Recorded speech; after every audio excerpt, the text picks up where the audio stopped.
आज हमारे साथ एक बार फिर देश के जाना माना चेहरा, रक्षा मामलों के विशेषज्ञ और खास तौर से जो हमारे देश के आंतरिक बहुत सारी घटनाएं घटती हैं।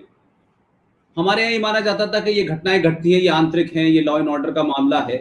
लेकिन हर आंतरिक घटना, उसका कैसे बाहर से एक कनेक्शन होता है, कैसे उसमें external forces directly indirectly involve होती हैं, इसके सबसे बेहतरीन और सबसे बड़े जानकार मेरे गुरु जनाब कर्नल आर.एस. सिंह साहब, जो आर्मी में भी रहे, रॉ में भी रहे। आपने 5 किताबें लिखी हैं और अभी हाल की उनकी जो सबसे मशहूर किताब है, जो पूरी देश के अंदर उसने एक तरीके से लोगों में एक वैचारिक क्रांति खड़ी कर दी है, नो द एंटी नेशनल्स। और इस किताब का हिंदी संस्करण भी मैं समझता हूँ कि एक आध महीने में करीब करीब तैयार हो गया है और उसको लॉन्च करेंगे। लेकिन आज एक खास वजह है कि सिंह साहब के साथ हम एक चर्चा में बैठना चाहते हैं, क्योंकि हमारे यहाँ घटनाएं घटती हैं और वो अखबार के पहले पन्ने पे छपती है तो एक दिन उसकी जिंदगी रहती है, और वो 8वें पन्ने पे छपती है तो 1 घंटे की उसकी जिंदगी रहती है। लेकिन हम खबरों को पढ़ के इग्नोर कर देते हैं। खबरों के नीचे के पीछे उसकी कहानी क्या है, उसके पीछे क्या क्या राज हो सकते हैं। मैं समझता हूं कि इस मामले में आर.एस. सिंह साहब का जवाब नहीं है कि वो घटनाओं को पढ़ते हैं और फिर उसका पूरा जो उसके पीछे का जो पूरा, जिसे कह सकते हैं कि उसमें क्या क्या तथ्य हो सकते हैं, क्या क्या उसमें कॉन्स्पिरेसीज हो सकती हैं। हाल के दिनों में अभी 3 घटनाओं को मिलाकर के सिंह साहब ने एक बड़ा अपना एनालिसिस भी दिया है, और वो मामला हम आज उनसे डिस्कस करना चाहते हैं। कि अभी हमने देखा कि हमारे देश में किस तरीके से एक इंडियन रोमन कैथोलिक प्रीस्ट, जिसे एक आम भाषा में या पॉपुलरली हम उसको कहें तो उन्हें स्टैन स्वामी कहा जाता है। ये स्वामी तो मैं समझता हूं कि क्रिश्चियनिटी में कोई शब्द ही नहीं है, लेकिन क्योंकि भारत के जनमानस के अंदर स्वामी शब्द की बड़ी श्रद्धा है, बड़ा सम्मान है, बड़ा उनका एक भाव है, तो उनकी हाल में कोई 84 साल के थे, कोरोना से डेथ हो गई। और उनकी डेथ को जिस तरीके से ऐसे लगा जैसे इस देश के वामपंथियों के, गद्दारों के, और इस देश में एक बहुत बड़ी कॉन्स्टिट्यूंसी के पिताजी की डेथ हो गई हो जैसे। और उसके ऊपर इतना सवाल उठाया गया, लखा के दादा परदादा सब मर गए हैं, और ऐसे आंसू बहाए जा रहे थे, लगता था कि गांधी जी से भी बड़ा कोई आदमी मर गया है। और फिर उसमें निकाला गया कि इस सरकार ने ये नहीं किया, ऐसा किया और वैसा किया और धमाका किया। ये कुछ कुछ वैसे ही कभी कभी लगता है जैसे एक आतंकवादी जिसने भारत की व्यापारिक राजधानी में बहुत बड़े लेवल पे बम धमाके किए। याकूब मेनन के जो जनाजा था उसमें भी 5 लाख मुसलमान गए थे, सच्चे मुसलमान गए थे, ईमान वाले मुसलमान गए थे। इसी तरीके से कुछ उनके मरने पे भी स्टैन स्वामी के ये घटनाएं की गई। अब ये क्यों थे, क्या थे, क्या इनकी बैकग्राउंड थी, क्यों ये जेल में थे, ये देश नहीं सुनना चाहता, क्योंकि इसमें भीड़ एक नैरेटिव बनाती है। इसी बीच में ये खबर आई कि केरल से किस तरीके से 2 लड़कियां यहां से आईएसआईएस में गई, उनके पति का क्या रोल था, और वो आखिर में कहानी ये हुई कि वो अफगानिस्तान की जेल में है और कैसे उनको कन्वर्ट किया गया, और वो कहां से फिर एक का नाम फातिमा हो गया और एक का नाम आयशा हो गया।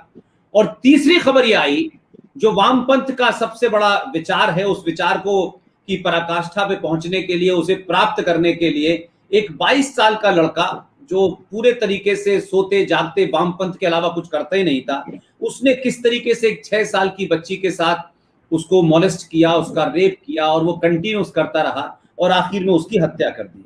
अब ये 3 घटनाएं हुई और खबर बनी चली गई, लेकिन इस खबर के पीछे की क्या मानसिकता है, इस खबर के पीछे के क्या तार हैं, हम इस तरफ आज देश का ध्यान दिलाना चाहते हैं।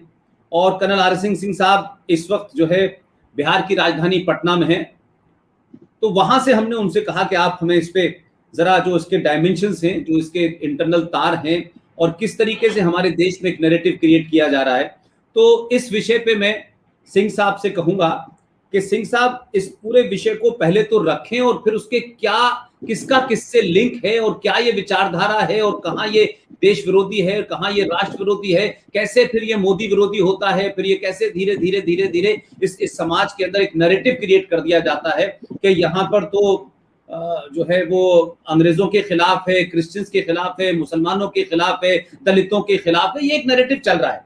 तो इस मामले पे मैं दरखास्त करूंगा कर्नल आर सिंह साहब से कि वो अपनी बात को रखें, और जिस तरीके से वो समझाते हैं उसमें तो कोई जवाब ही नहीं है कि वो इतने कॉम्प्लेक्स इशू को एक आम आदमी के, एक साधारण आदमी उसको समझ सके कि उसके पीछे क्या मंशाएं हैं, वो उस भाषा में समझाते हैं। कर्नल आर सिंह साहब, आपका स्वागत है वी सपोर्ट पुष्पेंद्र कुरसेर चैनल पर, आप अपनी बात को रखें।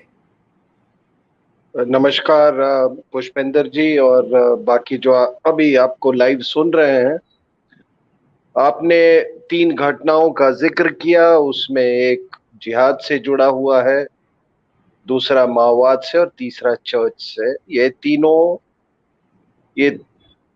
तीनों जो धाराएं हैं, या हम कहें यूं, ये एक तरह का जो खतरा है, ये आपके भारत के थर्ड फ्रंट का प्रतिबिंब है। ये तीनों घटनाएं जो आपने बताई, इसका जो it is a mirror of the third front of India, उसका ये अगली फेस, उसका ये नापाक चेहरा आपको देखने को मिला है। लेकिन आज मैं इन तीनों पे चर्चा करूं, इसके पहले मैं आपको कुछ आपका ध्यान ले जाना चाहता हूं पिछले 2-3 दिनों में जो हुआ है। और कृपया आपने आपकी जो मानसिक, जो मेंटल मैप जिसको बोलते हैं, मानसिक नक्शा, अगर उसको आप अगर एक सहारा बना के चले तो आप देखेंगे कि आज लखनऊ में, कल की बात है, लखनऊ में अल कायदा के 2 लोग पकड़े गए। अल कायदा से जुड़े हुए अंसारुल गजवाए हिंद, उनका ये इंडियन जो एफिलिएट है उसका नाम है अंसारुल गजवाए हिंद।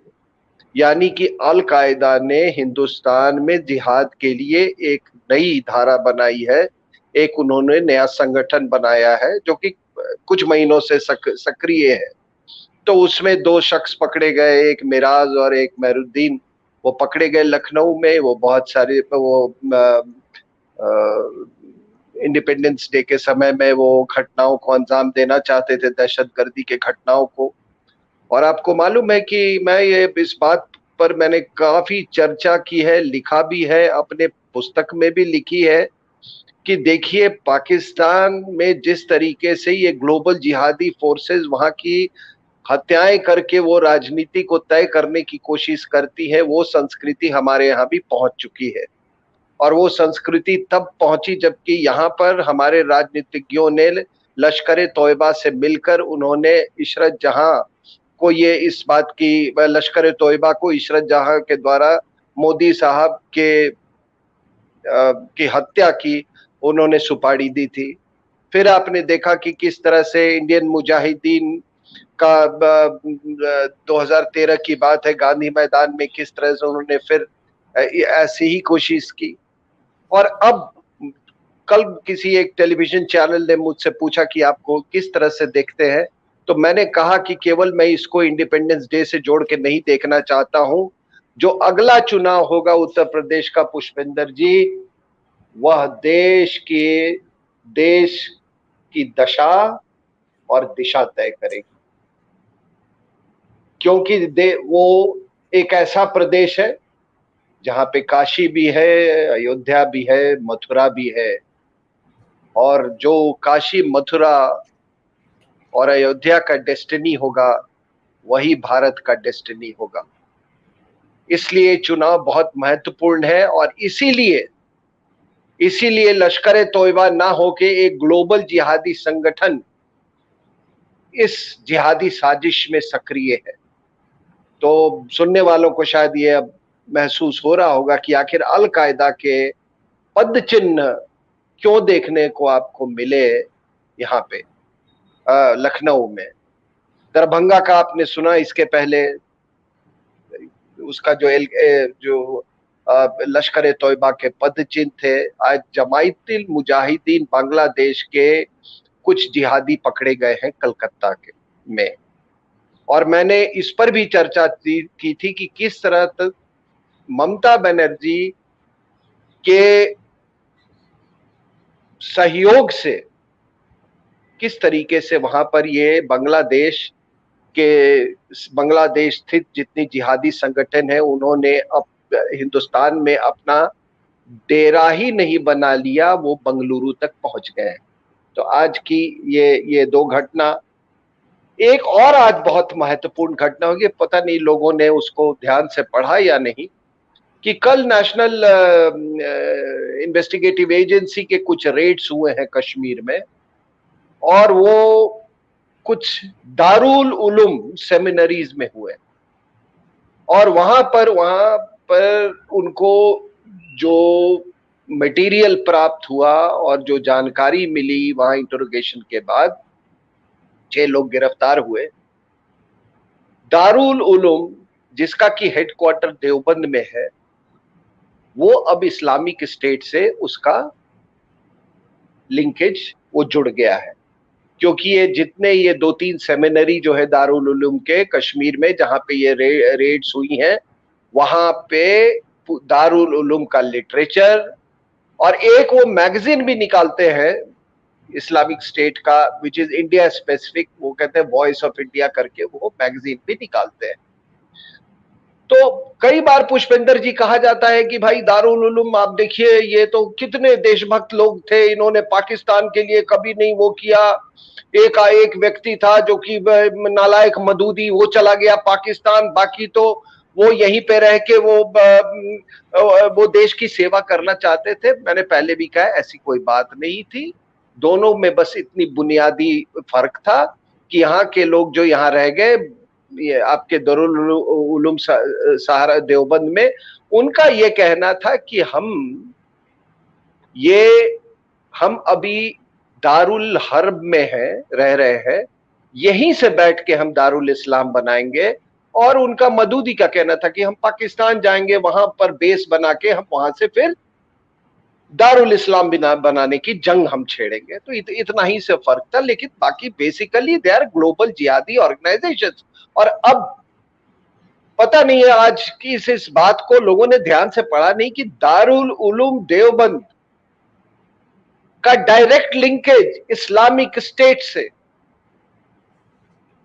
तो ये अगर आप देखें, अगर आप पूरा मैप बना ले, तो आपने कश्मीर की बात बता दी, लखनऊ का बताया, दरभंगा का बताया, मैंने आपको कोलकाता का बताया आपको, और अब आपने साउथ में जिसकी चर्चा की, केरला की। तो आप सबको मालूम है, अभी कुछ दिन पहले कई अखबारों में और कई मीडिया के सूत्रों से ये रिपोर्ट किया गया कि वहां पे 2 महिलाएं हमारी, एक का नाम है फातिमा, जिसका नाम एक्चुअली निमिषा है, और दूसरी का नाम है मेरिन, वो दोनों अभी काबुल जेल में हैं। कुल मिला के पुष्पेंद्र जी 4 हमारे हिंदुस्तानी अभी काबुल जेल में है। ये वो लोग हैं जो 2016 में इस्लामिक स्टेट 21 लोगों की आग जत्था गया था, उसमें ये उस जत्थे में ये के साथ थे। अफगानिस्तान गए, नंगरहार जो वहां प्रोविंस है, वहां पर इन्होंने इस्लामिक स्टेट के लिए इन्होंने अपने पतियों के साथ जिहाद छेड़ा, और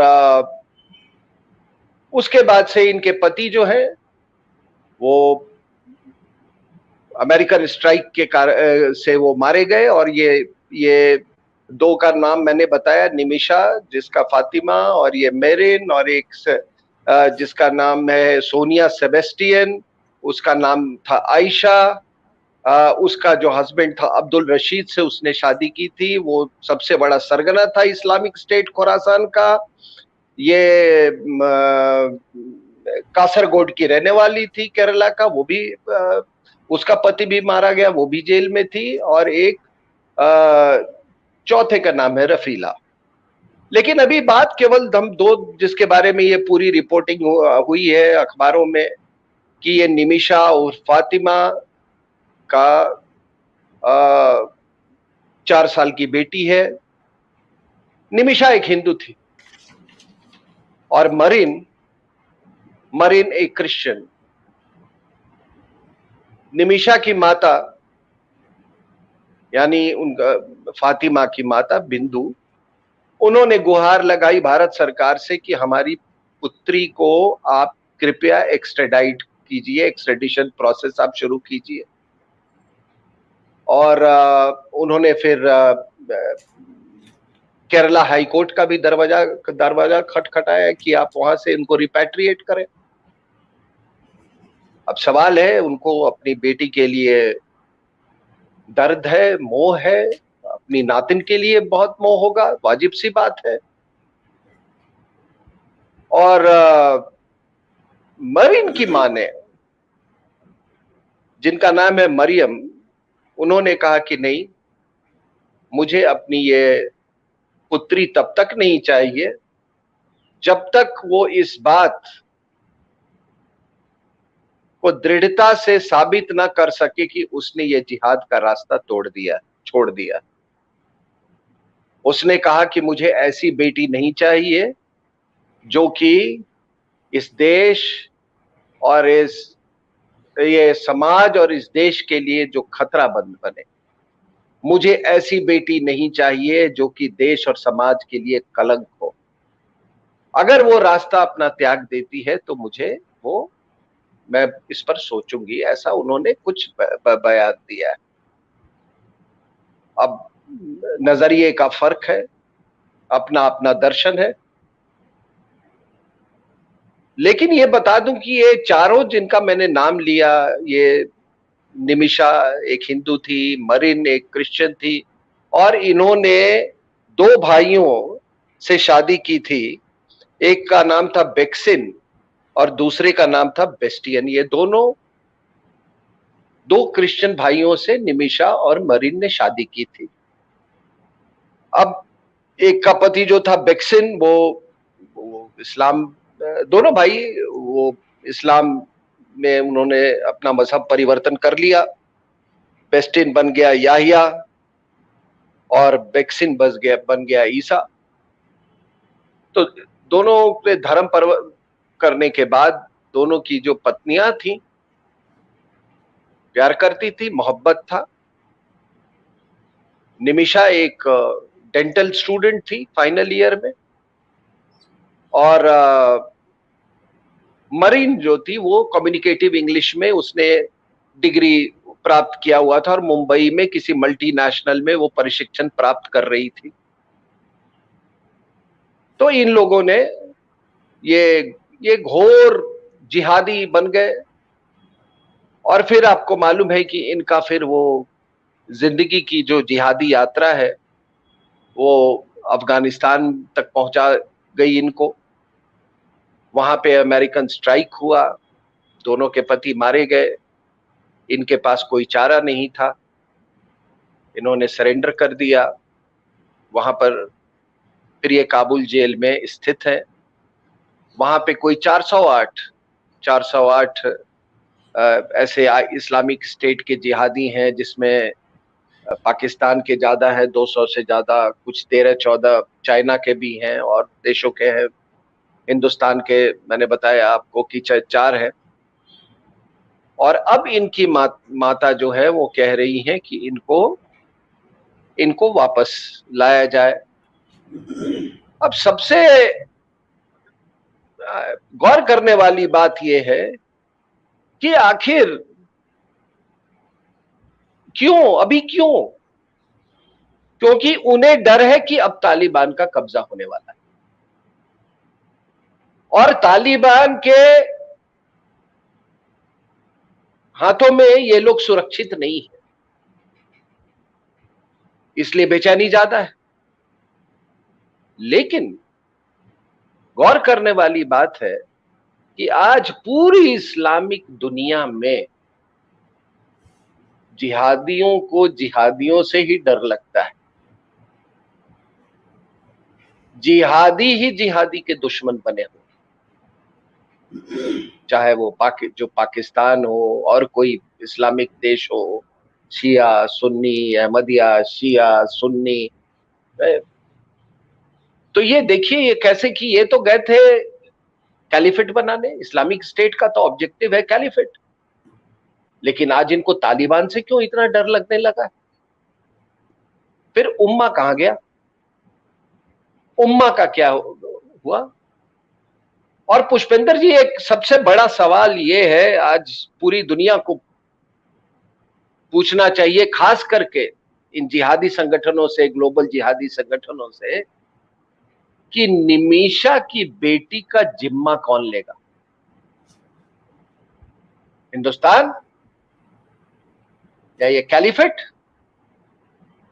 या ये ग्लोबल जिहादी संगठन? इसमें जिम्मा लेने से ज्यादा इंपॉर्टेंट ये हो उसे नागरिकता का सर्टिफिकेट कौन देगा? वही कह रहा हूं, बिल्कुल सही कहा, बिल्कुल सही कहा आपने। और अभी वहां पे कुछ इंडियन ऑफिशियल्स जाके इन चारों महिलाएं, जिसका नाम मैंने निमिषा, मरीन, सोनिया और ये रफीला, उनसे जाके मुलाकात की और उनका कहना है कि इन लोगों में कोई पछतावा नहीं है। उन्होंने ऐसा कभी नहीं छोड़ा कि ऐसा कोई उन्होंने आश्वासन नहीं दिया है कि वो उस जिहादी रास्ते को छोड़ने वाली। तो अब सबसे बड़ा सवाल है, और ये मैं सभी लोगों को इस पर मैं चिंतन करने की आग्रह करता हूं,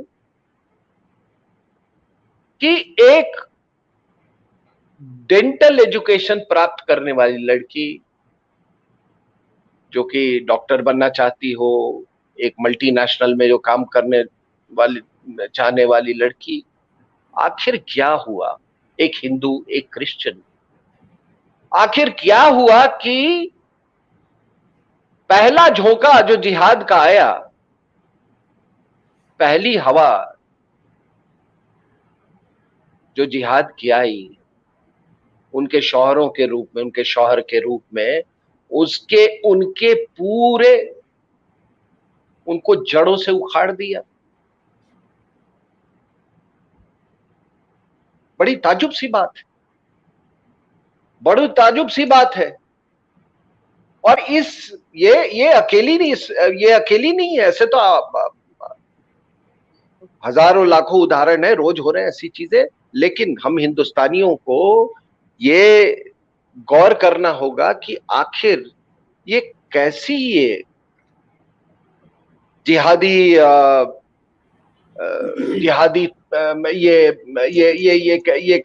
कैसी हवा है, और आपकी जड़ें इतनी कमजोर क्यों है कि जो पहली हवा जो आती है वो उसको आपको उखाड़ फेंकती है।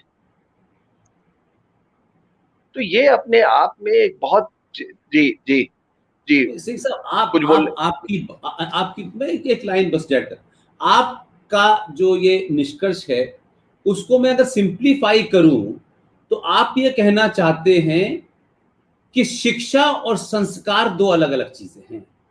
शिक्षा इस बात की गारंटी नहीं लेती कि शिक्षक आप हो जाएंगे, शिक्षित हो जाएंगे, पीएचडी हो जाएंगे तो उससे जिहाद से बच जाएंगे, ऐसा नहीं है। कहते हैं कि साहब अनपढ़ लोग, जाहिल लोग, गरीब लोग साहब ये ऐसी बातें करते हैं, ये इस तरीके के उग्रवाद में चले जाते हैं, ये मुजाहिद बन जाते हैं, ये आतंकवादी बन जाते हैं। मैं समझता हूं कि शिक्षित वर्ग जो है, जो शिक्षा है, वो आपको जिहादी बनने से नहीं रोक सकती। हाँ, संस्कार आपको जरूर जिहादी बनने से रोक सकते हैं।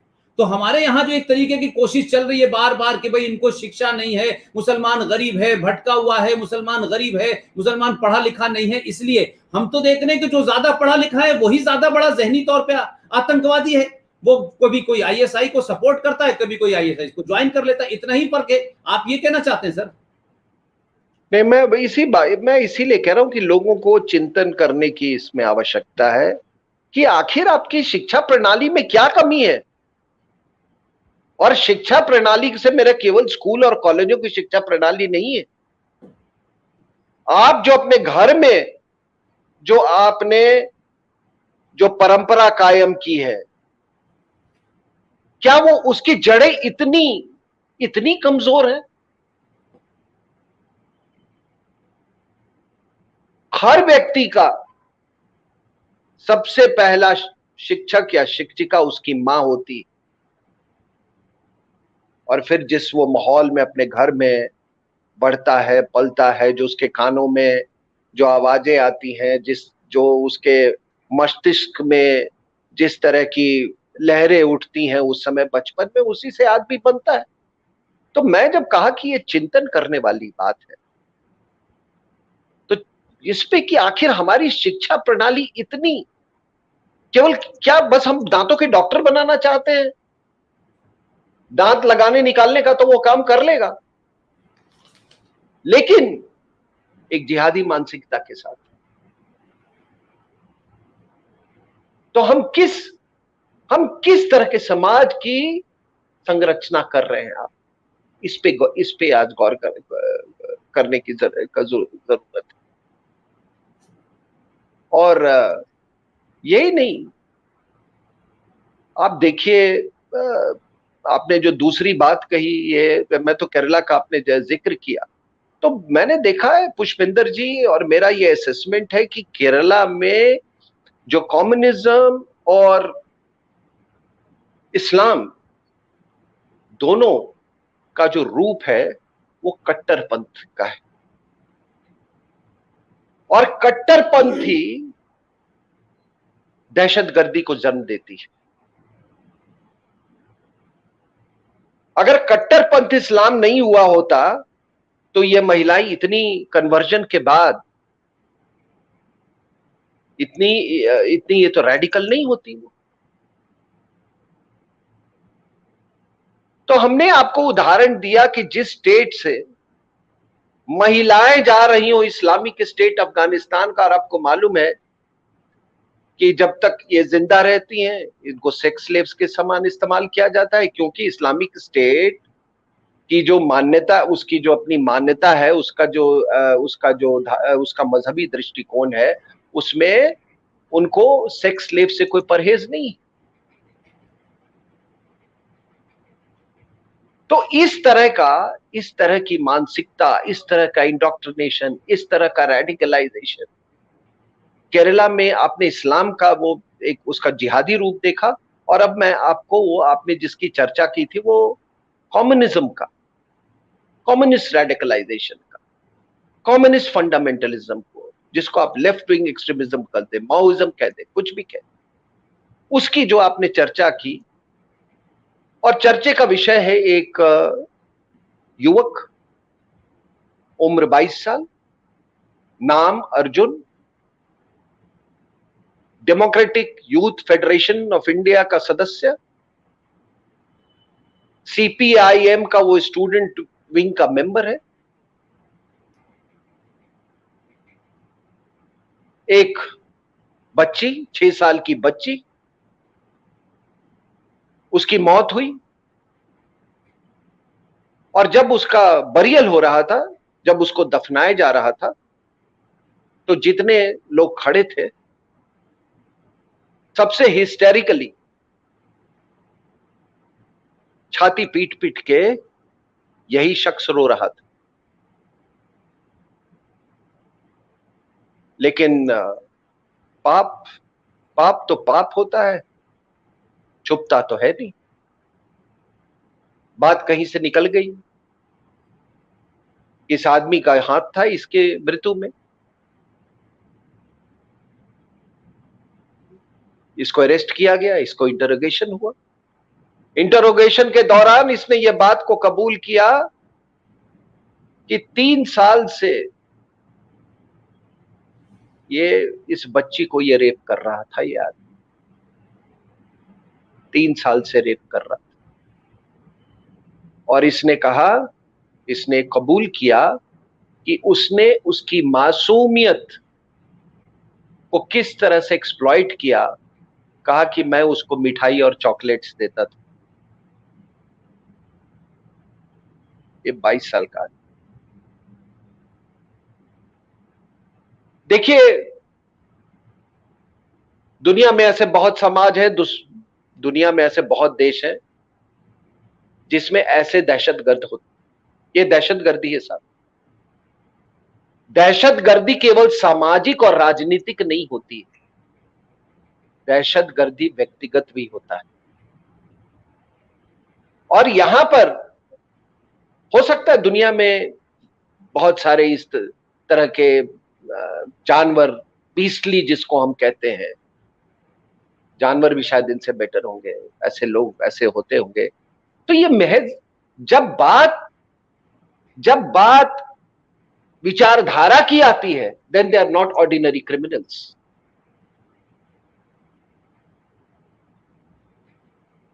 दे आर नॉट ऑर्डिनरी क्रिमिनल्स। फिर हमको उसके विचारधारा को, क्योंकि ये शख्स ये अपने अपने और संगठन के लिए, अपनी पार्टी के लिए एक बहुत महत्वपूर्ण आदमी था। ये रैलीज ऑर्गेनाइज करता था, खास करके जितने भी ये सिविल वाले जो ये होते सिविल सोसाइटी के, उसमें बड़ा सक्रिय था, ये एक्टिव था, ये लाडला था वहां के अपने पार्टी का। और आज भी आप पढ़ लीजिए, अब वो इसके बारे में बहुत चर्चा नहीं हो रही है, आज भी उसको लोग भरपूर तरीके से बचाने की कोशिश कर रहे हैं। तो जब ये विचारधारा से उत्पन्न हुई ऐसी मनोवृत्ति हो, तो उसके बारे में तो बातचीत करना, उसका विश्लेषण करना तो हमारे लिए लाजमी हो जाता है।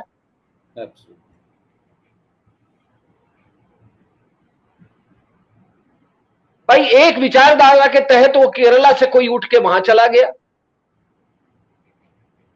और दूसरा विचारधारा की तरह इस तरह की घटना कर रही है, दोनों एक ही स्टेट में।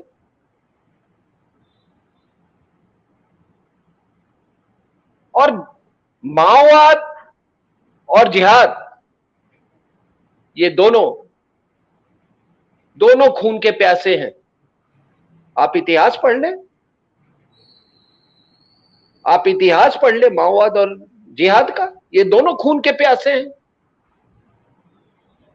एक सेक्स स्लेव्स में बिलीव करता है, तो माओवाद फ्री सेक्स में बिलीव करता है।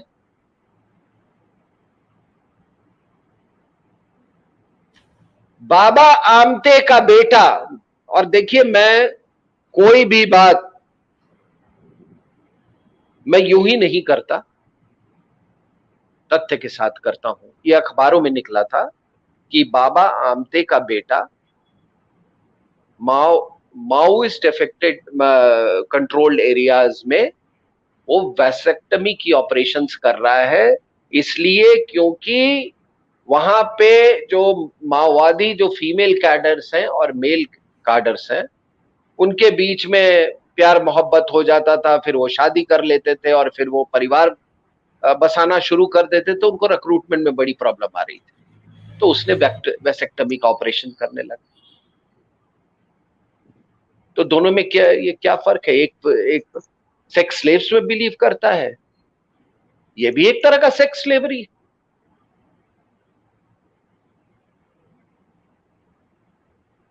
तो दोनों में कोई ज्यादा फर्क तो है नहीं।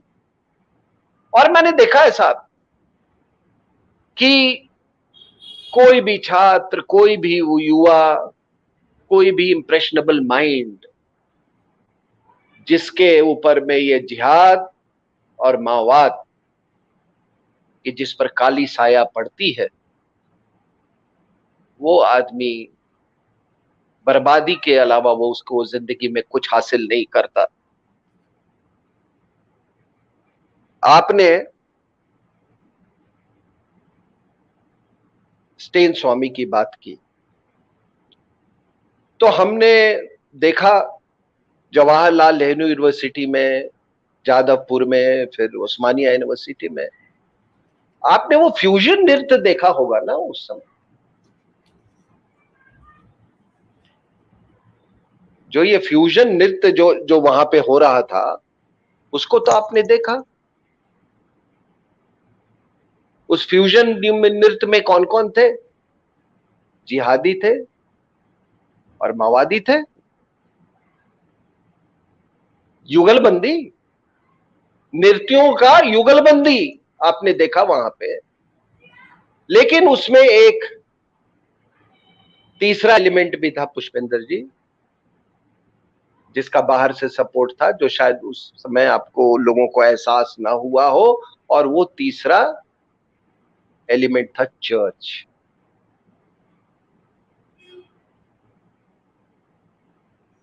और आज ये जब लोग चर्च और माओवादियों की नेक्सस की बात करते हैं, तो याद करें विनायक सेन का खुला उदाहरण चर्च और माओवादियों के नेक्सस का। याद करें लोग लक्ष्मणनंदा सरस्वती का उड़ीसा में 2008 में जब उनका कत्ल हुआ था, वो भी चर्च और माओइस्ट नेक्सस का एक उदाहरण था। याद करें लोग कांची के शंकराचार्य का, चर्च के कहने पर ही हमारी विदेशी महिला जो है यहां पर, उन्होंने उनको जेल भिजवाया था। कई ऐसे उदाहरण है। स्वामी असीमानंद, और आपने जी स्वामी असीमानंद, स्वामी असीमानंद भी तो वो क्या भाई, वो भी तो ट्राइबल के बीच में काम कर रहे थे। अब आपने जो बात कही, ये क्यों ऐसा करते हैं? ये इसलिए ऐसा करते हैं कि अगर आप किसी इलाके को या किसी देश को अगर आप डीस्टेबलाइज करोगे, तो वो कन्वर्जन के लिए सबसे आइडियल सिचुएशन होता है। नेपाल में भी इन्होंने यही किया, और इसीलिए ये चर्च और माओइस्ट का नेक्सस जो है, ये कोई नया नहीं है। अब आपने जिक्र किया फादर स्टेन स्वामी का। अब पता नहीं साहब, जो ये धर्मांतरण करने वाले जो ये इवेंजेलिकल जो समाज है, जो ये संगठन है, वो फादर से उनका क्या लेना दे, क्या उसको किस कॉन्टेक्स्ट में यूज करते हैं। लेकिन हिंदुस्तान के कॉन्टेक्स्ट में किसी को ये फादर कहना, आप तो हमेशा ये बात कहते हैं कि किसके फादर हैं ये। आप तो अपने हमेशा इन सभाओं में बोलते रहते हैं। अब ये फादर को तो कोई जानता नहीं था, ये फादर को कोई नहीं जानता था। इतना जरूर था कि ये फादर 2018 में गिरफ्तार हुआ था, ये भीमा कोरेगांव जो वायलेंस हुआ था उसमें। और इसकी पृष्ठभूमि है कि ये फादर माओवादियों का बापू बना हुआ था। ये माओवादियों का बापू बना हुआ था। और इसकी अगर आप पृष्ठभूमि में जाएं, तो ये ट्रिची तमिलनाडु में ट्रिची का रहने वाला था। वहां से ये फिलीपींस गया। फिलीपींस में इसका जैसे जिहादी इंडोक्ट्रिनेशन होता है, उस तरह से इसका माओइस्ट इंडोक्ट्रिनेशन वहां पे हुआ, लेफ्ट विंग एक्सट्रीमिज्म में। और वहां से इसको सबसे पहले सीख मिली कि किस तरह से माओवाद और चर्च एक दूसरे को इस्तेमाल कर सकते हैं। अब फिलीपींस का मैं फिर कहा कि मैं हमेशा तथ्यों पर बात करता हूं। आप किरण रिजिजू जब उस समय मिनिस्टर ऑफ होम थे, minister of state for home थे, उनका आप लोकसभा का वक्तव्य वो पढ़ लीजिए। उन्होंने लोकसभा में बात को कबूल किया था कि फिलीपींस की कम्युनिस्ट पार्टी हमारे माओवादियों को वित्तीय सहायता, प्रशिक्षण के रूप में सहायता और आइडियोलॉजिकल वैचारिक उनको समर्थन दे रही है, उनको लाभ पहुंचा रही है। और हमारे यहाँ के माओविस्ट को उन्होंने 2005 और 2011 में आके, हिंदुस्तान में आके ये लोग उनको प्रशिक्षण दिया यहाँ पे। तो वही चीज वो करने गया था। ये आपका स्टेन स्वामी जो है, और स्टेन स्वामी जब हिंदुस्तान आया तो हिंदुस्तान में इसकी डिप्लॉयमेंट जो है, ये शब्द मैं बड़े केयरफुली चूज कर रहा हूं, क्यों कर रहा हूं मैं आपको बताता हूं। इसकी डिप्लॉयमेंट हुई झारखंड में। झारखंड में वेस्ट सिंहभूम इलाके में, फिर बाद में जमशेदपुर गया। अब ये इलाके इसने क्यों चुने, और क्या है ये संबंध माओवाद का और ट्राइबल का? अभी तमाम ये इसके मरने के बाद ऐसे, आपने सही कहा कि ऐसे लगा कि कई पॉलिटिशियंस, कब 3 तो उसमें मुख्यमंत्री थे साहब, ममता, ये आपका स्टालिन, ये सोरेन, ये इन्होंने राष्ट्रपति को पत्र लिखा, उसमें पवार साहब, फारूक अब्दुल्ला और भी कई लोग थे उसमें शामिल थे, देवागौड़ा, ये सब शामिल थे। तो ये इन्होंने पत्र क्यों लिखा साहब, आपको मालूम है? क्योंकि चर्च का एक बहुत बड़ा इकोसिस्टम है, इंटरनेशनल इकोसिस्टम, और उस इंटरनेशनल इकोसिस्टम के बिना ये कुछ जो राजनेता है, ये इनका काम नहीं चल सकता है।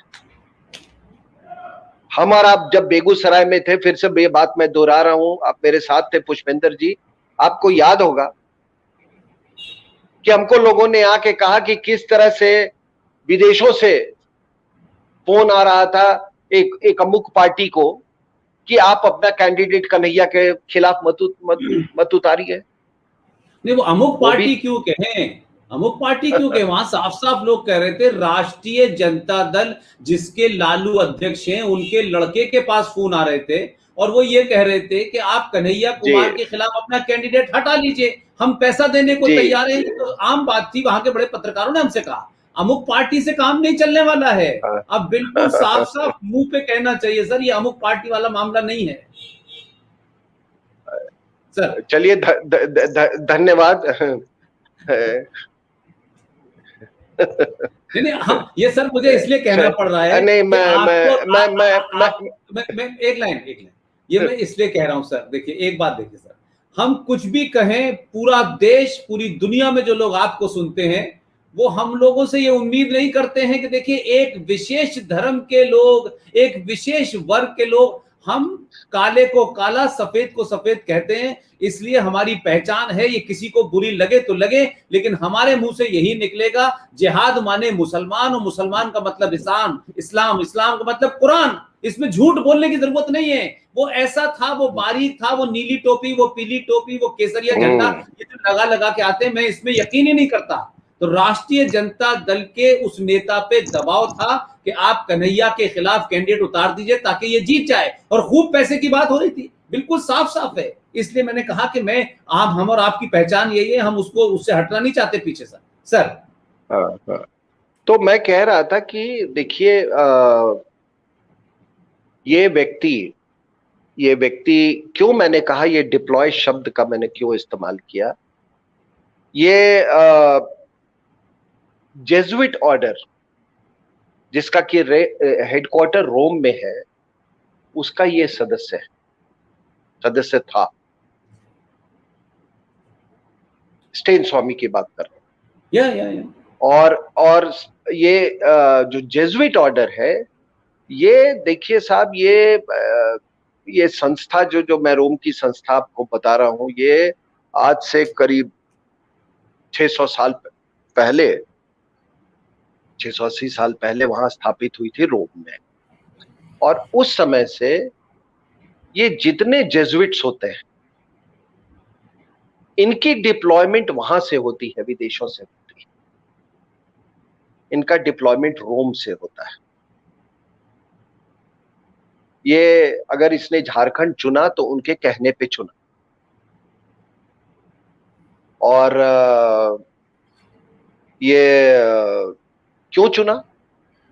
क्योंकि जो इलाका इसने चुना वो इलाका, वहां पर खनिज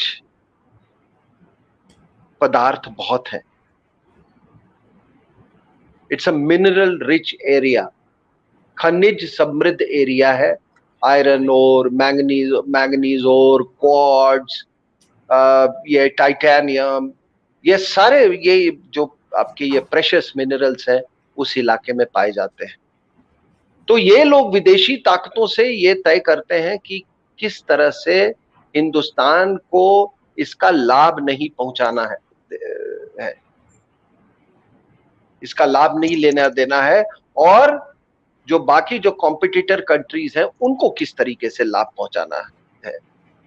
ये इसको मिनरल एक्टिविज्म, देखिए आपको मैं बता दूं कि हम पूरी दुनिया में यूरेनियम के लिए घूम रहे हैं, और आपको बता रहा हूं कि मेघालय में बहुत बड़ा एक यूरेनियम का भंडार है। ये चर्च ने आपको एक छटाक भी वहां से नहीं लेने दिया सर।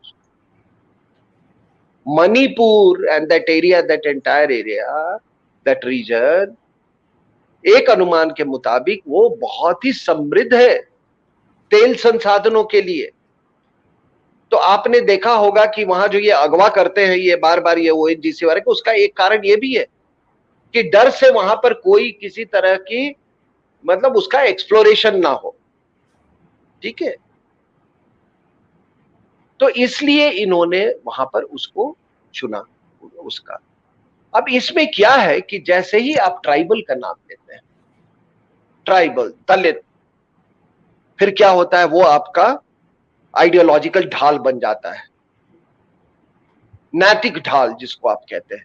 तो बड़ी अच्छी बात है, आज पूरी दुनिया, आप ये अखबारों में पढ़ लीजिए, जो आदमी दलितों में काम कर, ट्राइबल में काम कर रहा था, उसमें काम कर रहा था, दलितों में काम कर रहा था, उसके साथ ये हो गया, वो सरकार की क्रूरता के कारण ये मारा गया।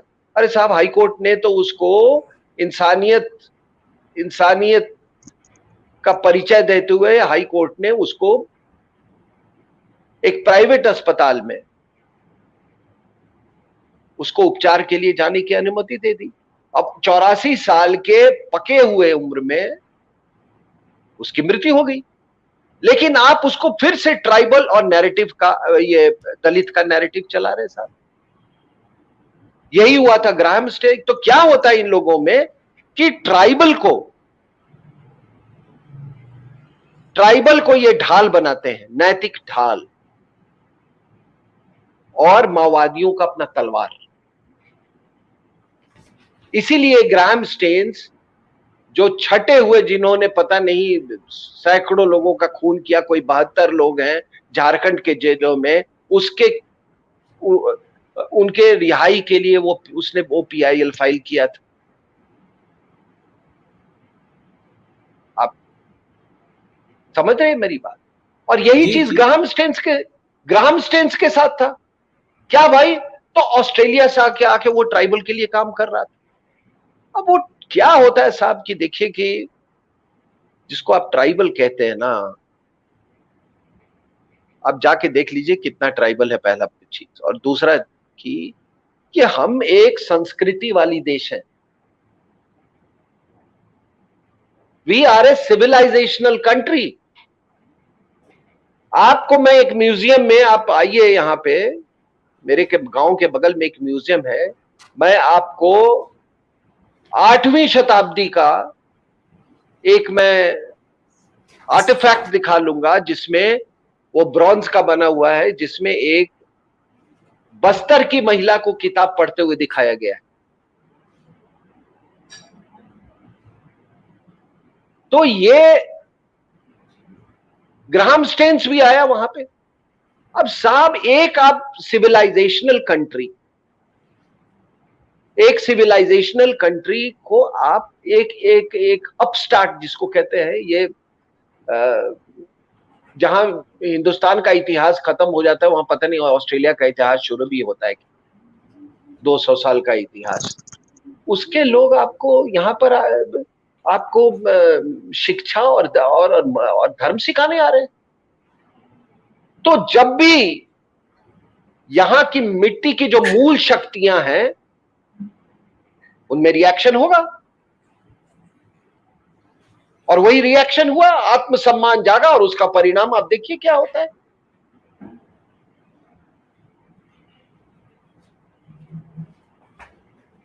लेकिन आपने क्या किया कि आपको वो इतना बड़ा बेनिफैक्टर था ट्राइबल का, कहां ऑस्ट्रेलिया से आके वो कर रहा था, आपने चर्च को खुश करने के लिए, चर्च को खुश करने के लिए आपने उनको पद्मश्री दिया,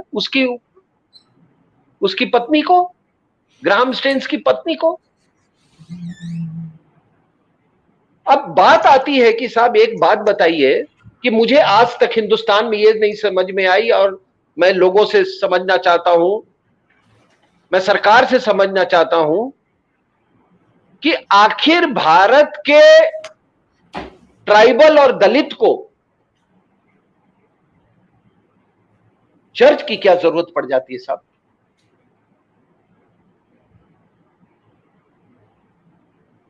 आज आप ग्राहम स्टेन स्वामी के मृत्यु पे आप इतना विधवा विलाप कर रहे हैं। कोई 20,000 लोग उसके फ्यूनरल में ऑनलाइन वहां पे उपस्थित थे। आपने सही कहा कि जिस तरह से याकूब मेमन के भी शव यात्रा में लाखों की हुजूम थी, उसी तरह इसमें भी थी। और बड़ी अजीब सी बात है कि हमारे जो ये दहशतगर्द होते हैं, उनके मरने के बाद भी उनकी इतनी बड़ी फॉलोइंग होती है।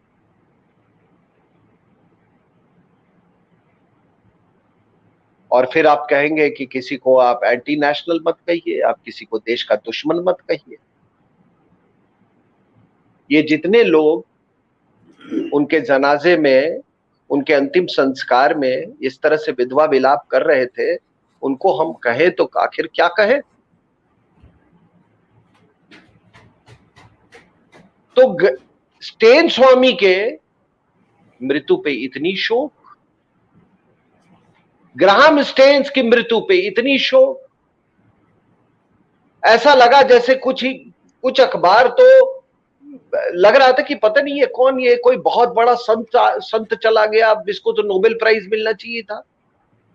नहीं, कुछ अखबारों में तो इस तरीके से लिखा गया कि वो जो जो जो जो साहब थे, ये स्टेन स्वामी नहीं थे, उस अखबार के यही स्वामी थे, ये मालिक थे, वो मर गया था इसलिए विलाप इतना था, ऐसे लग रहा था। ऐसी स्टोरियां, ऐसे एडिटोरियल, ऐसे कॉलम लिखे गए उनके बारे में कि अखबार नहीं लगता था, अखबार लगता था कि इन्हीं की वजह से अखबार चल रहा था, इनके मालिक मर गए। बिल्कुल बिल्कुल बिल्कुल बिल्कुल बिल्कुल। तो नहीं, मेरा ये सवाल है कि आप इतना विधवा विलाप आप कर रहे थे, इतना रो रहे थे आप, पता नहीं राहुल गांधी ने भी, प्रियंका गांधी ने भी, सोनिया गांधी ने भी, सबने। और सबसे मजे की बात है साहब, वो यूएपीए एक्ट के अंदर वो अंदर गया था, जो कानून यूपीए के द्वारा लाई गई थी। अब किसके मजबूरी में लाया, अरुण जेटली साहब ने क्या बोला, उन्होंने, छोटे में बता दूं कि वो लग रहा था कि उनका कहना था कि ऐसा लग रहा है कि आप ये कानून ला के भी बहुत नाखुश है, कोई मजबूरी में ला रहे। लेकिन ये लेजिस्लेट उसी समय हुआ था, यूपीए रेजिम के समय में ये पारित हुआ था। ये मेरा सवाल, मेरा ऑब्जर्वेशन है कि भाई आपने, ठीक है, आप बहुत रोए, बहुत दुखी थे, बहुत ये थे, बहुत बड़ा देश के भविष्य को बहुत आघात पहुंचा है, ऐसे महापुरुष बहुत कम है, लेकिन दलितों और ट्राइबल में काम कर रहे थे। तो ये बताइए कि असीमानंद को जब गिरफ्तार किया गया तब तो किसी ने रोना नहीं रहा है। उस व्यक्ति ने तो पूरी अपनी जिंदगी गुजरात में दलितों के बीच में काम करते हुए गुजार दी। शंकराचार्य को जब गिरफ्तार किया गया, वो क्या कर रहे थे? वो भी दलितों और ट्राइबल के बीच में काम कर रहे थे। वो उन ट्राइबल को देश वो घर वापसी करवा रहे थे, जो कि रास्ता जिनका भटक गया था। मैं एक लाइन ऐड करना चाहता हूं सर। जी जी। जब असीमानंद जी जो ट्राइबल में काम कर रहे थे, जब शंकराचार्य ट्राइबल में काम कर रहे थे, तो इस देश के राष्ट्रीय खेल हॉकी का कप्तान धनराज पिल्ले उस ट्राइबल एरिया से निकल के आ रहा था। जब वो काम कर रहे थे तो वर्ल्ड आर्चरी का चैंपियन दुनिया में लिम्बा राम एक आदिवासी बन रहा था। दोनों के बिल्कुल, कामों में फर्क बहुत अच्छा, बहुत अच्छा, बहुत अच्छा, बहुत अच्छा उदाहरण दिया। इसलिए असीमानंद को आपने पकड़ करके आपने समझौता ब्लास्ट में उसे पकड़ के अंदर दिखा दिया, और जो पाकिस्तानी पकड़ा गया उसको सबने कहा कि इसने किया है, उसको रातों रात छोड़ दिया। जी, वही मैं कह रहा हूं कि उस समय तो ये किसी ने कोई रोना नहीं रोया। और देखिए साहब, इसमें है क्या, इसमें लक्ष्मणानंद सरस्वती जी, लक्ष्मणानंद सरस्वती, वो भी तो ट्राइबल के बीच में पूरी जिंदगी उन्होंने अपना डिवोट कर दिया था, समर्पण कर दिया था उसके लिए। उनकी जब हत्या हुई तब तो किसी ने वो नहीं किया। और सबको मालूम है कि उसमें चर्च का क्या रोल है। अब लोगों को मैं ये बताना चाहता हूं कि देखिए, ये माओवाद और चर्च का क्या रिश्ता है कि आपको ग्राहम स्टेन्स का मर्डर, जो उनका जो मर्डर हुआ था या जो खून हुआ था, ये उसके तो कातिल का आप दुनिया में, मतलब हिंदुस्तान में इतना नाम उछाला, दारा सिंह दारा सिंह दारा सिंह। ठीक है, उसको सजा मिल गई, जो भी उसने कुकर्म किया था उसके लिए। लेकिन क्या लक्ष्मी नंदा सरस्वती के किलर्स की कोई पहचान नहीं है साहब? कोई आइडेंटिटी नहीं? किसने किया? लक्ष्मानंदा सरस्वती का कोई पहचान नहीं। महेंद्र कर्मा और वीसी शुक्ला का जिसने किया, उनकी कोई पहचान नहीं। एक की थोड़ी बहुत पहचान है। हाँ, और आज भी आप छत्तीसगढ़ में जो आप बदलाव देख रहे हैं ना, ये बदलाव के जो की बातें चल रही है, सिर्फ यही है। ये सब पैसे का खेल है सर, कि आप मिनरल से कितना पैसा हमको दे रहे हो और माओवाद को आप कितना बढ़ावा दे रहे हो। वहां पर जो भी मुख्यमंत्री बनेगा, उसको दो चीजें हैं, वो वहां के खनिज पदार्थों से कितना पैसा भेज रहा है और माओवाद और चर्च को कितना वो फायदा पहुंचा रहा है। और ये आज से नहीं है, मैंने आपको सरदार पटेल के समय कि जब वो इंटरिम होम मिनिस्टर थे, उस समय से मैंने इसके बारे में मैंने बताई है। तो आप उसके ग्राहम स्टेन्स के तो कातिल को जानते हैं, इनके कातिल को तो आप जानते हैं, क्योंकि आप इसको एक जनरल एक जामा पहना देते हैं कि इनको माओवादियों ने मार दिया। किसी व्यक्ति ने नहीं मारा, इनको माओवादियों ने मारा। तो क्या है साहब कि ये माओवाद का जो हथियार है, इनको ये डिनाएबिलिटी देता है। जिस तरह से प्रॉक्सी वॉर पाकिस्तान को डिनाएबिलिटी देता है, उसी तरीके से माओवाद जो है वो चर्च को डिनाएबिलिटी देता है। अब नेपाल में राजा की हत्या हो गई, मैंने तो किताब लिखी है, the unmaking of Nepal. Unmaking of Nepal, right. हाँ, अब उसमें मैंने क्लियर लिखा है, उसमें चर्च का भी हाथ था, माओवादियों का भी हाथ था, आपको कभी पता ही नहीं चलेगा वो।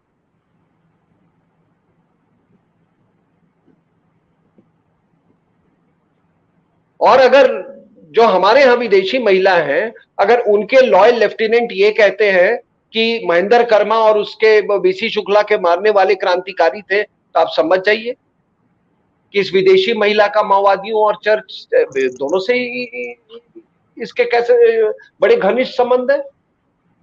सर विदेशी महिला के संबंध में ये तो समझ में आता है, लेकिन ये हिंदुस्तानी जो कांग्रेस में गए हैं, जो जूते उठा उठा करके कांग्रेसी बने हैं, ये तो उन्हें क्रांतिकारी बता रहे हैं, उसी के इशारे पे तो क्रांतिकारी बता रहे हैं। बिल्कुल बिल्कुल बिल्कुल। तो मैं वही कह रहा था कि देखिए, ये स्टेन स्वामी की जो आप अखबार जो देख रहे थे, ये अखबार जो बिल्कुल मतलब क्या बोल, ओवरड्राइव पे, अंग्रेजी में जिसको कहते हैं ओवरड्राइव पे चली गई थी, इसके आगे मीडिया ओवरड्राइव पे चली गई थी, अचानक स्टेन स्वामी को लार्जर देन लाइफ बना दिया गया। इसका कारण यही है कि चर्च का एक बहुत बड़ा इंटरनेशनल इकोसिस्टम, आप थोड़ा पता लगा लें कि हमारे यहाँ जितने मीडिया हाउसेज हैं उसमें चर्च के कितने पैसे हैं, किस मीडिया चैनल पे, किस टेलीविजन चैनल पे और किस अखबार पे, इसका पता लगा लें।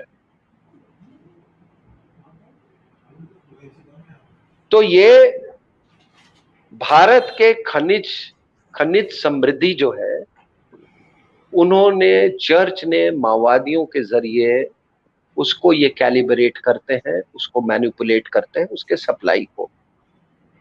मुझे किसी ने बताया है कि अगर वेदांता की प्रोडक्शन हो जाती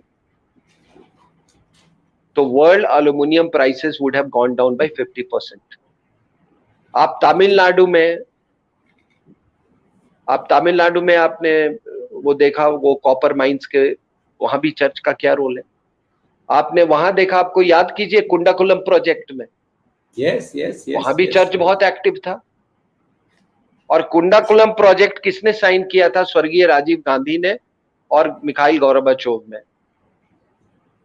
1988 की बात है, लिम्बो में रहा 2000 तक क्योंकि सोवियत यूनियन का डिसोल्यूशन हो गया। लेकिन चर्च जब उसको फिर से उसको रिवाइव करने की बात आई तो वहां पे प्रोटेस्ट, चर्च का प्रोटेस्ट हो गया।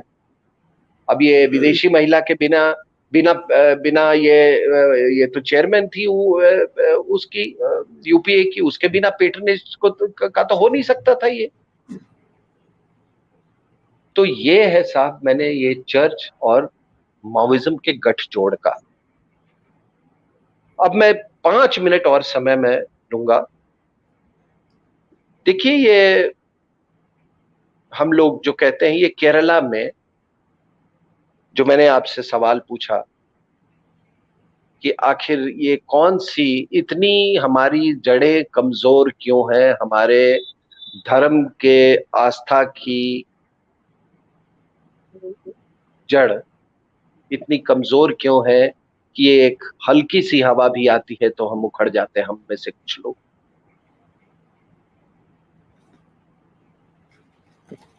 क्या कारण है इसका? तो इसका कारण क्या है साहब? अगर मैं जैसे केरला में ओवर सेक्युलराइजेशन, आप समझ रहे हैं मेरी बात पुष्पेंद्र जी? जी जी जी जी, बिल्कुल बिल्कुल। Over secularisation. अब ओवर सेक्युलराइजेशन का मतलब क्या है?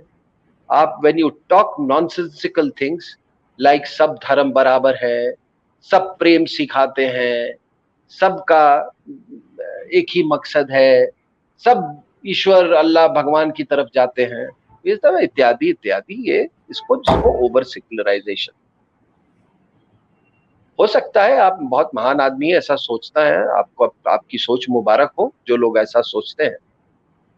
लेकिन सन 2000 में एक यूनाइटेड नेशंस में वर्ल्ड मिलेनियम रिलीजन समिट हुआ। तो वहां पर बहुत सारे लोग गए, वहां पे सभी धर्म के लोग, बड़ी बड़ी आस लगाए हुए थे लोग कि अब धर्मों में शायद समन्वय, एक नया मिलेनियम आ गया है। इतने साल युद्ध, इतने सारे जान माल का नुकसान के बाद अब शायद समन्वय बनेगा, कि हमने तो बहुत प्रगति कर ली है, अब तो ये विज्ञान का युग है। तो बड़ी बड़ी आस लगाए हुए थे लोग इस वर्ल्ड समिट से। वर्ल्ड मिलेनियम रिलीजन समिट से।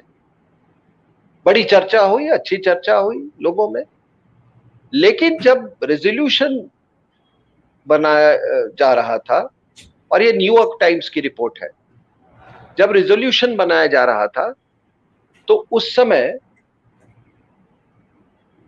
झगड़े शुरू हो गए, और झगड़े बहुत तेज हो गए। एक वक्त ऐसा आया जैसे लगा कि ये कोलैप्स कर जाएगा, ये पूरा पूरा समिट ही कोलैप्स कर जाएगा। और उस झगड़े का एक कारण हमारे जो प्रतिनिधि थे स्वामी ये दयानंद सरस्वती, जो कि हिंदू धर्म आचार्य सभा के अध्यक्ष थे, उन्होंने एक बात कही, एक सुझाव, वो सुझाव नहीं, उनका ये संकल्प था कि आप ड्राफ्ट में ये टॉलरेंस वर्ड नहीं इस्तेमाल कीजिए। ये टॉलरेंस वर्ड के बदले में आप म्यूचुअल रिस्पेक्ट, टॉलरेंस वर्ड का इस्तेमाल मत कीजिए, आप म्यूचुअल रिस्पेक्ट डालिए। आपको मालूम है साहब, उस समय एक जो क्रिश्चियंस का जो प्रतिनिधि था कैथोलिक चर्च का, जोसेफ रेटनाइजर, बाद में जो पोप बेनेडिक्ट बना, उसने कहा कि ये मुमकिन नहीं है, ये नहीं हो सकता है। उसने कहा कि अगर हम ये कह दें कि सभी को एक दूसरे धर्मों के लिए इज्जत होनी चाहिए, और हम बराबरी के पर लाके रख दें सारे मजहबों को, तो फिर तो हमारा तो कोई औचित्य नहीं रहेगा। फिर हम धर्म प्रचार कर सकते हैं, ना हम लोगों का कन्वर्शन कर सकते हैं। ये बात कही थी पोप ने। हमारे यहाँ स्वामी दयानंद सरस्वती जो थे उस समय, ये 2020 वो वाले दयानंद सरस्वती नहीं, ये दूसरे की मैं बात कर रहा हूं, उन्होंने ये बात कहा कि हम टॉलरेंस को, टॉलरेंस इज समथिंग की, ये तो बहुत गंदा शब्द है एक्चुअली, कि आप नफरत करते हैं लेकिन चलो बर्दाश्त कर रहे हैं, बर्दाश्त कर रहे हैं, हाँ बर्दाश्त कर। तो उन्होंने कहा कि नहीं, इसको म्यूचुअल रिस्पेक्ट से।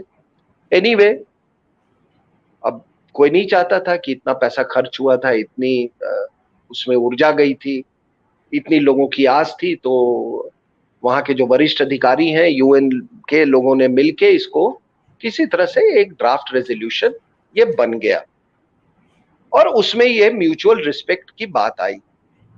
लेकिन उसके तुरंत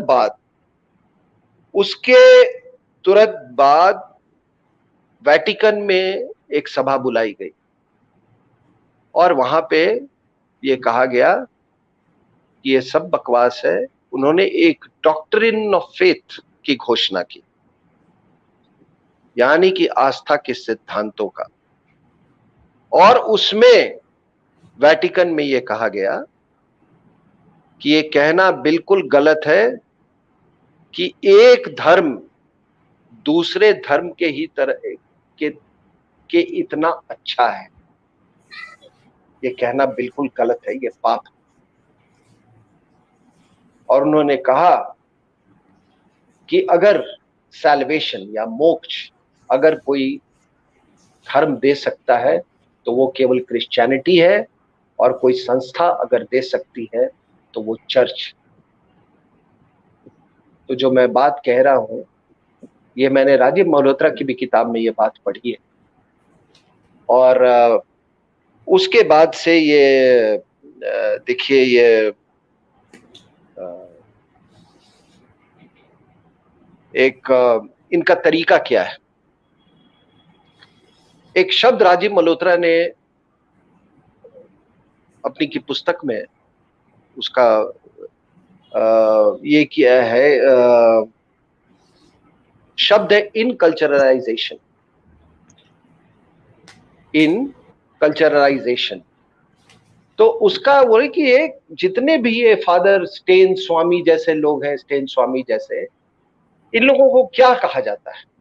और ये बड़ी इंटरेस्टिंग चीज है। आप इसमें एक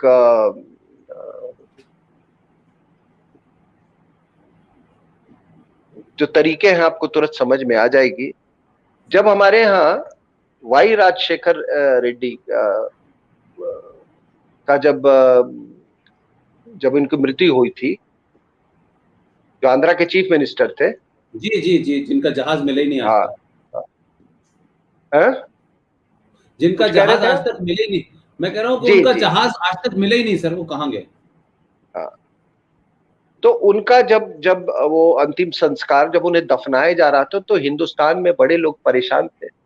उनको मालूम ही नहीं था कि ये व्यक्ति तो क्रिश्चियन है, और उन्होंने इसका कितना फायदा उठाया होगा राजनीतिक रूप से। ये शुरुआत कहां से हुई? और वही ये इनकल्चराइजेशन की बात उन्होंने की है कि वहां के मिशनरीज को कहा जाता है कि जब तुम किसी समूह में जाओ जो कि आसानी से, जो कि कन्वर्ट नहीं किए जा सके, तो उनकी आस्था, उनकी परंपरा, उनकी संस्कृति से छेड़छाड़ मत करो। उसका आप हिस्सा बन जाओ, और उनका इस तरह से हिस्सा बन जाओ कि वो तुम्हारे तरफ जो उनका झुकाव होने लगे, और क्रिश्चियनिटी के तरफ जो उनका हॉस्टिलिटी है, या उनकी जो भी उनका विरोधाभास है, वो धीरे धीरे कम होता जाए। और केवल एक काम करो, संस्कृति को वैसे ही रहने दो, भाषा को वैसे ही रहने दो, पोशाक वैसे ही रहने दो, खान पान वैसे ही रहने दो, केवल बड़े सटल तरीके से देवी देवताओं को उसके जीसस से आप रिप्लेस कर दो। ये है इनकल्चरलाइजेशन का मतलब। और जब वो चर्च पे डिपेंडेंट हो जाए, फिर चाकू को आप घुमा दो, then you turn the knife. ये है इनकल्चरलाइजेशन, जो कि ये जो सो कॉल्ड फादर जो था, स्टेन स्वामी, ये सब और कई इसके जैसे लोग ये काम कर रहे हैं। अब आपने जो ये देखा, मैं वाई राजशेखर रेड्डी का इसलिए मैं उदाहरण दे रहा हूं कि ये आंध्रा और तमिलनाडु में ये 1608 ईस्वी से शुरू हो गई थी। एक मिशनरी आया था, रॉबर्ट डी नोबिली। अब देखा कि यहां पे तो हिंदू आस्था बहुत मजबूत है, कैसे घुसे इसमें तो एंट्री पाना ही बहुत मुश्किल है। तो वो क्या किया साहब, वो एक साधु बन गया। लिखा है उसने खुद, रॉबर्ट डी नोबिली साधु बन गया। साधु को तो कुछ दिन काम किया, फिर बोला कि यार इससे अब कुछ ज्यादा नहीं, फिर वो क्षत्रिय बन गया। क्षत्रिय बनने के बाद फिर वो ब्राह्मण बन गया। अपना सर वो सब बाल वाल मुड़वा के, वो जो अपना जो टीक होता है वो टीक रखना शुरू कर दिया। और लोग, उसके बाद उसने कहा कि ये वो जनेऊ पहनता था, कहता है ये जो हमारे क्रिश्चियन की जो ट्रिनिटी है, ब्रह्मा विष्णु महेश, इसलिए मैं पहनता हूं। फिर उसने क्लेम किया कि मैं पांचवा वेद लिख रहा हूं। पांचवा वेद लिखा, कहता है ये क्रिश्चियन का वेदा है। यानी कि पहले इस तरीके से आप एंट्री पालो, लोगों का विश्वास जीत लो, और फिर कहो कि हमारे तुम्हारे में फर्क नहीं है। उसके बाद वो फिर क्या हुआ कि आप फिर जब ये आपने बता दिया कि फर्क नहीं है, फिर आप डिफरेंसेस को किल कर दो। तो इसीलिए आप देख रहे हो कि अभी कुछ जो हमारे क्रिश्चियन भाई लोग हैं, वो भारतनाट्यम पे क्रिश्चियन थीम्स लाना चाह रहे हैं। एक वो कृष्णा कृष्णा करके है वोकलिस्ट। अब हमारी जो भारतनाट्यम है, या हमारा जो संगीत जो है, वो हमारे साम वेद से निकला हुआ है, वेदों से निकला हुआ है।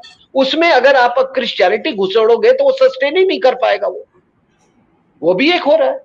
उसको यहाँ परमिशन नहीं दिया तो ये आपका नालायक जो है ये अरविंद केजरीवाल, उसने कहीं और उसका वो कॉन्सर्ट करवा दिया ले जाके। उसको गुड़गांव में परमिशन नहीं थी, उसने फिर दिल्ली में उसको परमिशन दिलाई। तो ये सारी अपनी चीजों को ये करके, अब हुआ क्या कि जब ये घुस गए तो इन्होंने क्या किया कि वही सारी चीजें, चर्च को मंदिर बुलाने लगे, प्रसाद भी बांटने लगे, और सारे वही तौर तरीके। तो हम और आप जब वहां विशाखापट्टनम गए थे तो आपने देखा होगा इस तरह के कई जो चर्च जिनको बिल्कुल मंदिरों की तरह ये वो किया हुआ है। हम जब वहां आपके साथ हम चेन्नई गए थे तो आपने देखा था कि एक चर्च या स्कूल के बाहर में वो मेरी का बच्चे के साथ फोटो, जो कि वर्जित है। अगर आप डॉक्ट्रिन ऑफ फेथ के अनुसार ये बुत परस्ती सबसे बड़ा पाप माना गया है। तो ये ग्राहम स्टेन्स जो मैंने स्टेन स्वामी की बात की, किस तरह से वो माओवाद किस तरह से जिहाद, और ये सारा चर्च से कैसे जुड़ा हुआ है, जिहाद क्या क्या स्वरूप है, मैंने आपको बताने की कोशिश की। और मुझे ये अवसर देने के लिए बहुत बहुत धन्यवाद। मुझे ऐसा विश्वास है कि मैं अपनी बात कुछ हद तक रख पाया। सर, ये हम आपको क्या अवसर देंगे, आपने इतने कॉम्प्लेक्स इशू को, जो अलग अलग घटनाएं घटी, उसमें आपने किस तरीके से जिहाद, माओवाद और चर्च तीनों को कनेक्ट किया, और उसके बाद फिर एक एक वाक्य में उनकी भूमिका को किया, और ये किस तरीके से भारत विरोध है, और भारत विरोध करते करते ये सनातन विरोध है, और फिर ये हमारे वेदों के खिलाफ है। तो उस पूरी सभ्यता को, उस पूरे ज्ञान को किस तरीके से आज के दौर में रूट आउट किया जा रहा है, कैसे उसके अंदर एक हीन भावना भरी जा रही है, कैसे सनातनी हिंदू बच्चों को मिसगाइड किया जा रहा है, इस तरीके की चीजें। इसीलिए मैंने कहा कि एक तो तुम हो स्टेन और फिर दूसरी तरफ से स्वामी, तो ये अपने आप में ही कंट्राडिक्टरी है। लेकिन अब ये चल रहा है इस देश के अंदर, इसलिए तारा सिंह नहीं को आप स्टेन का एक और मतलब होता है दाग, ठीक है ना। तो ये कौन से लोग ये दाग लगा रहे हैं हमारे देश में, ये कोई के सबसे बड़ा ये स्वामियों के ऊपर दाग है। सही बात, बहुत अच्छा, मतलब स्वामी पे दाग है। ये बहुत अच्छा। सो मैं कहता हूँ कि सिंह साहब इज सो ब्यूटीफुल, आप इतना आसान तरीके से समझा पाते हैं, क्योंकि इन विषयों पे मैंने देखा है इस देश में कभी कोई एडिटोरियल नहीं होता, इन विषयों को कभी कोई कनेक्ट नहीं करता, इन विषयों की जो सच्चाई है उसे बयान नहीं करते। शायद मुझे लगता है कि एक लंबे समय के बाद में इस देश के अंदर लोग शायद अपनी पहचान से, अपने संस्कारों से, अपनी आस्थाओं से विमुख होना ही प्रोग्रेस समझते हैं, उनको गाली देना ही एक प्रोग्रेस समझते हैं। लेकिन मैं इस बात से खुश हूं कि आपके और आपके साथ में तमाम सारे लोग हैं, जो लोग भी इसमें लगे हुए हैं, उससे बड़ा बदलाव आ रहा है। और जिस तरीके के लोग यहाँ मैं देख रहा हूँ कमेंट लगातार आ रहे हैं, वो सब बराबर यही कह रहे हैं कि आपने हमारी आंखें खोल दी, आपने ये भी सच बात है कि हमारे जो भोली भाली जनता है उसको सही तरीके से बताया नहीं गया सर। और वो जब आपकी तरफ देखती है, जब ऐसे लोगों की तरफ देखती है, तो देखते हैं कि वो जब लोग शुरू में आते हैं और फिर वो अपने एजेंडे पे चले जाते हैं, तो उनको भी लगता है कि ये धोखा है। लेकिन एक लंबे समय से जो आपकी कंसिस्टेंसी है, ऑलमोस्ट फ्रॉम लास्ट 15-16 साल से आप लगातार एक ही बात को एक ही तरह से कह रहे हैं, तो उसकी वजह से लोगों को आज लगता है कि आपका अपना कोई निजी स्वार्थ नहीं है और आपका कोई निजी एजेंडा नहीं है। आप सिर्फ बताना चाहते हैं कि देश में ये हो रहा है और आगे आने वाले खतरे क्या हैं। आपने पटना में आप छुट्टी के लिए गए थे और उसमें भी मैंने आपको वहां से परेशान कर दिया है। मैं समझता हूं कि आप को शायद इस पूरे बातचीत को बताने में जो आपकी कोशिश थी वो भी पूरी हुई, और मुझे इस बात की खुशी है कि इस बहाने इन 3 बड़ी घटनाओं को लोग जोड़ पाए। उसमें आपने खासतौर से लखनऊ वाला जो एपिसोड जोड़ा है, जहां वो 3 मुसलमान जिहादी पकड़े गए हैं, उसका भी कनेक्शन कैसे बताया। और मैं समझता हूं कि जिस तरीके से चुनाव उत्तर प्रदेश का नजदीक आता जा रहा है, ऐसी तमाम घटनाएं और बढ़ेंगी और कई सारे इशरत और सोहराबुद्दीन बीच बीच में पैदा होंगे कि ये डेस्परेशन भी है। ये डेस्परेशन भी है कि 2014 के बाद 2019 कैसे हो गया और 284 से 303 सीटें कैसे आ गई और उत्तर प्रदेश में एक मजबूत सरकार कैसे बन गई और राम मंदिर की नींव कैसे रख गई, 370 कैसे हट गया, 35 कैसे हट गया। ये एक डेस्परेशन है, तो वो कुछ भी कर सकते हैं। इसलिए देश के लोगों को, खासतौर से उत्तर प्रदेश की जनता को चौकन्ना रहना होगा। उनके बीच में अलग अलग खाल के अंदर, अलग अलग मुखौटों के अंदर लोग आएंगे, और वो डेस्परेशन है कि अगर ये सरकार रिपीट होती है, जो कि मुझे पूरा यकीन है कि होगी, लेकिन कैसे उनके ही लोगों में, उनके ही समर्थकों में एक भ्रम पैदा किया जाए, एक कंफ्यूजन पैदा किया जाए, कैसे उनको उनके खिलाफ खड़ा कर दिया जाए, ये तमाम सारी चीजें होंगी। लेकिन आपने सही कहा कि 2022 में उत्तर प्रदेश का चुनाव इस देश की दशा और दिशा तय करेगा। 24 में लोकसभा का चुनाव होगा, लेकिन 2022 बहुत महत्वपूर्ण है, और ये तमाम सारी चीजें हो रही हैं, इसी अंदाज में हो रही हैं। चाहे वो महाराष्ट्र में हम सबने देखा कि 2 राष्ट्रवादी ताकतें जीती और किस तरीके से सीमा पार से चीजें हुई, और वहां एक माफिया डॉन की सरकार चल रही है, जो माफिया डॉन के चेले चपाटे हैं, जिनका नाम वोरा कमीशन में है। वो तमाम सारी चीजें हैं। तो इन बातों को इतनी डिटेल में आपने बताया, और खासतौर से मैं फिर यही कहूंगा कि केरल का जो मॉडल है, जो खुरासान तक जाता है, उसके बारे में आपने कहा। आपका बहुत बहुत धन्यवाद। Thank you very much sir. Thanks.